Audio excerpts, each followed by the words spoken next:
En wach malit kendo wach matek Nyakwaro Mgajwang' nonro pod ibiro time wach machal kamano. Oyangore ni nitiere medruok e lweny mag kit chwech kod nek mar joma mine ka joma chuo makadho e lwenjego okwa mondo mi ochok chir kendo ogo lipot. Magi wach romo mar kawo pach oganda e wi yore kedo gi lwenje mag kit chwech manobagi e kaunti ma Nairobi, kama jokendo ratich oganda okwayo piny owacho mondo ketie tim chike magayo lwenjego. Lidio Keyo nigi ler. Ne en romo mokwongo mar kawo pach oganda e wi yore kedo gi lwenje mag kit chwech, romo manobaye gi aput mochung' ne chenrono kendo noyo jokendo ratich oganda kod jogo mosekadhe midhiero makamago. According to the National Police Service, we had 97 femicide cases which were reported in 3 months alone in 2024.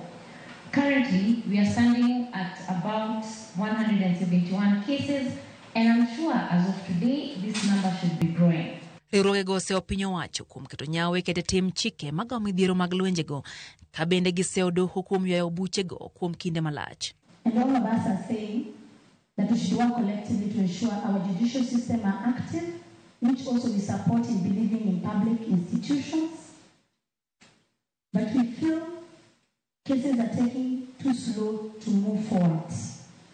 Justice for Sharon Wikenhardt, it was in 2018. And am I wrong, and you can correct me until today, case inakwama. Giseo obila kuom tiyo kuomgi gi teko mathoth kinde ma gidwaro ratichgi, ka bende giyango ni obila thoro chweyo mabamba moko kuomgi. Tulienda Jivanji, and we are fighting for other women and ourselves. I and many of these women in front here were sexually harassed by the police. We were strangled. Mimi, yule msana alikuwa na nguo ya Divine Church.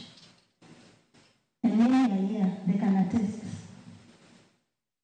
And we were sexually harassed to catch up. Gidwaro mondo mi oganda mosekadho e lwenje makamago kik chulo osuru, kaluwore ni gitiyo gi omenda mathoth e yore thiedhruok, ka jo ohand pamo to kwa luor makende kindgi gi oganda, kaluwore ni gin bende gikonyo gero chumi mapachoka, kendo giwacho ni ohandgi no en mana kaka ohelni mamoko.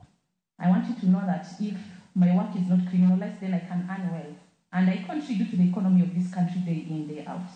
Because I belong to this nationality, I have an ID, so that means I vote. All we are asking for is for safety and security when we are at work. Because other works are good works and people are earning from them. But my work is good and I'm earning from it. And for me, it is working better. One of the jokes I always make is selling tomato is work, but sex work pays better for me. My mother was butchered by a client. The perpetrator was arrested on the scene with a murder weapon, never charged, yet everybody knew who was the suspect. Today, Rogers Mosaro is walking free, while my mother is lying on the grave. Jakoma Pudno Nancy Baraza okwa joma chuo bende ugoko ogo report ponone gi kadhe lwenje mag kit chwech, ka bende osingo twak gi migawo mar somo mar minywandi e chenro mag puonj e wi lwenjego e skunde. Tulisikia kesi 3 kutoka Othaya mawiki machache imepita kwamba wanaume sehemu zao za siri zimekatwa na mabibi. Hiyo ni mbaya. Hiyo ni kuumiza mtu. And the place to start is educational institutions. We have to start from there to teach human rights and respect for the lives of men and women. So that has to go into curricula eventually. Chenro mar kawo pach oganda no biro dhi mbele counties duto 47 ka ibiro chwal ripodno ne jatend piny Kenya. Bang' chwalo ripode gi ne aput marango yore mag kedo kod lwenje mag kit chwech kaachiel kod nek mar joma mine.